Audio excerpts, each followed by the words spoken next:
Queridos amigos, estamos iniciando con nuestra jornada en este domingo 6 de julio. La palabra del Señor, como siempre que viene a nuestro encuentro. Esta primera lectura es del profeta Isaías, capítulo 66. Estamos al final de este libro de Isaías, versículos 10 al 14c. Festejen a Jerusalén, gocen con ella todos los que la aman. Alégrense de su alegría los que por ella llevaron luto. Mamarán de sus pechos y se saciarán de sus consuelos, y ustedes apurarán las delicias de sus ubres abundantes. Porque así dice el Señor: yo haré derivar hacia ella como un río la paz, como un torrente en crecida las riquezas de las naciones. Llevarán en brazos a sus criaturas y sobre las rodillas las acariciarán. Como un niño a quien su madre consuela, así yo los consolaré. Queridos amigos, como decíamos, este es el último capítulo del profeta Isaías, pero algo es peiteña de Inayeva.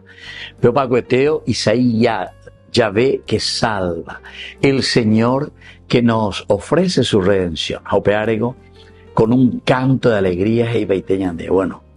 Pesapucay que pellero que peyapo que nada y pona. Pero porque, queridos amigos, aquí dice: porque todos aquellos que llevaron luto en su vida por Jerusalén, con añadeña mañana lleva, coñandenetame lleva, por la corrupción, por ejemplo, o gente, yo diría, despiadada, no penayando y apoyando en dulceya, ¿verdad? Y entonces nos llevan siempre a una muerte, o mejor dicho, a un destierro. Recordemos que Isaías está gritando de alegría porque ellos están volviendo del destierro, de una situación que jamás habían vivido por esta gran corrupción justamente de los reyes de ese tiempo.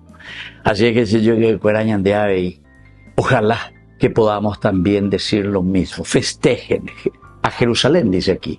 Festejen a nuestra nación, festejen a nuestra iglesia, festejen a nuestra familia y gocen con ella todos los que la aman, ¿verdad? Todos los que la aman. Ya Juan Aupeago dice a ser patriotas, ¿verdad? Para poder levantar y para poder hacer que nuestra nación mire siempre hacia adelante. Ya capuana, apellamante ya así como dice el profeta Isaías, en la medida en que Dios vuelve a habitar en nuestros corazones. Y que la bendición del Señor descienda sobre cada uno de ustedes, el Padre y el Hijo y el Espíritu Santo. Amén.